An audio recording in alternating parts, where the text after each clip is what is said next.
Hello, thank you for joining us at Productive Computing. My name is John, and today I'll be walking you through the process of installing and registering a plugin on macOS Catalina.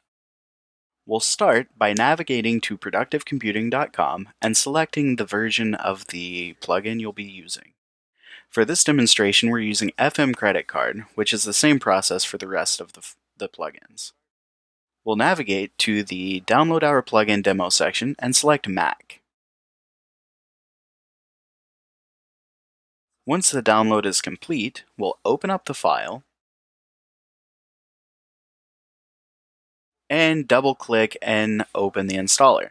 If you notice, it comes up with an alert saying Install FM Credit Card can't be opened because Apple cannot check it for malicious software. This is due to the recent updates in macOS Catalina's security. There's two ways we can get around this. We can go to System Preferences, Security and Privacy, General tab, and select Open Anyway from the Allow Apps Downloaded From section. For this demonstration, we'll actually right-click, Open with Installer. This comes with the same pop-up, but it gives you the option to open anyway. Now you can select this and run through the installer as you would any other installer, selecting Agree to the Terms and Conditions and Install. Insert the administrator password. Continue with the installation. Allow access to modify the desktop folder, and we're done. Close this and go ahead and move this to the trash. We won't need that anymore.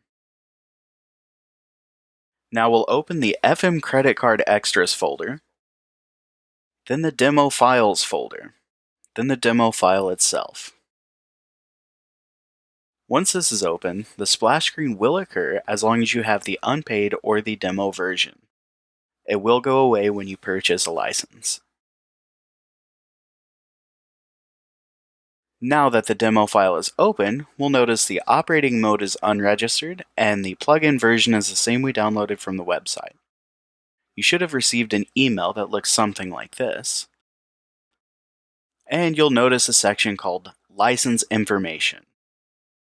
We'll pull the registration code from this section and insert it here.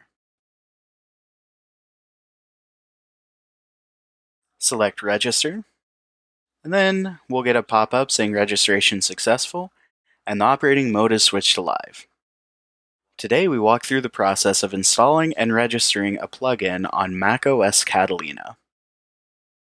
Thank you again for joining us at Productive Computing. If you found this video helpful, please feel free to subscribe for more content.